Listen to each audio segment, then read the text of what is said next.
vídeo de hoje a gente vai apresentar uma entrevista onde a nossa equipe esteve com a nossa professora de habilidades e liderança, a professora Évary, que além de ser nossa professora, também faz mentoria para mulheres e é mestre em comunicação.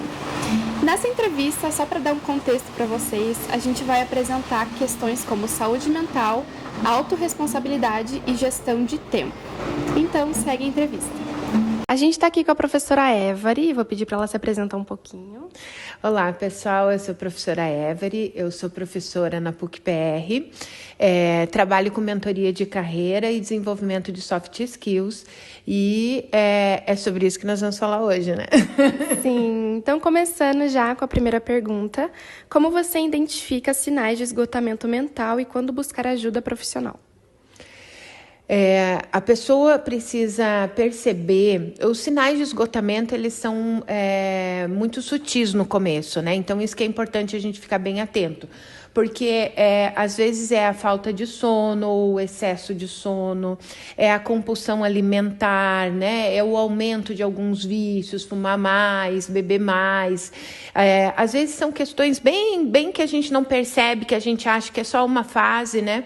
Mas o principal é perceber quando a gente começa a ficar congelado num estado emocional fixo.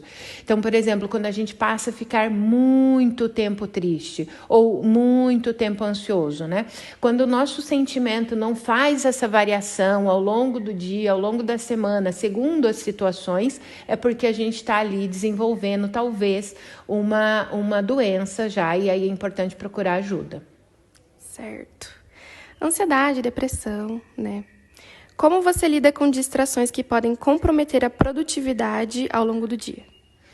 Eu costumo dizer que quando a gente faz a gestão do tempo, o nosso planner, a nossa agenda é o nosso chefe. Então, eu particularmente evito a procrastinação, focando sempre naquilo que eu já distribuí nas minhas tarefas. Então, quando eu começo a me distrair, eu volto para o meu chefe, que é o meu planner, e faço primeiro o que eu preciso fazer para depois me distrair ou fazer outra coisa.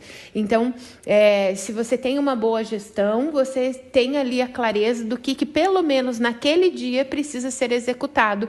E aí você se compromete com aquela ferramenta para que isso ajuste a tua produtividade. E como você gerencia o seu tempo para conseguir definir suas metas e como você alcançá-la? Eu costumo fazer o processo de planejamento, né? O planejamento semanal é o ideal, então a gente planeja semana a semana. E a ideia de você cumprir com as suas metas, com os seus planos, é dividir realmente a meta, que normalmente é uma tarefa com muitas tarefas, né? Dividir estas tarefas e colocando ela aos pouquinhos no seu dia. Então, quando a gente faz o planejamento e a gente faz a distribuição das tarefas menores dentro do nosso tempo, a gente vai aos poucos realizando as nossas metas, né? Beleza. E a última pergunta. De que forma o desenvolvimento da autorresponsabilidade impacta a produtividade e o sucesso pessoal? A autorresponsabilidade é a força motriz da produtividade, né? Porque se eu tenho a consciência de que eu sou responsável pela realização das minhas metas, das minhas tarefas, né, dos meus sonhos, eu assumo essa responsabilidade e eu faço o que precisa ser feito para que as coisas aconteçam, né?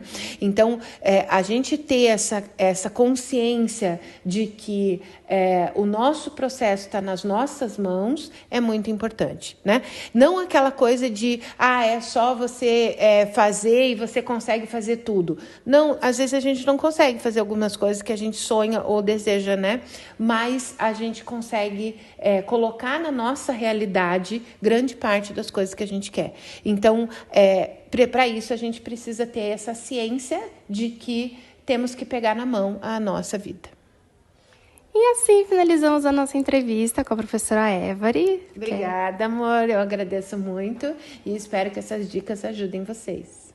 A partir dessa entrevista, a gente deseja que vocês controlem mais a rotina e repensem para melhorar ela, para que vocês consigam tentar trazer o lazer para dentro de casa. Porque a vida não é só trabalho. e a gente consegue melhorar sempre um pouco mais a nossa vida.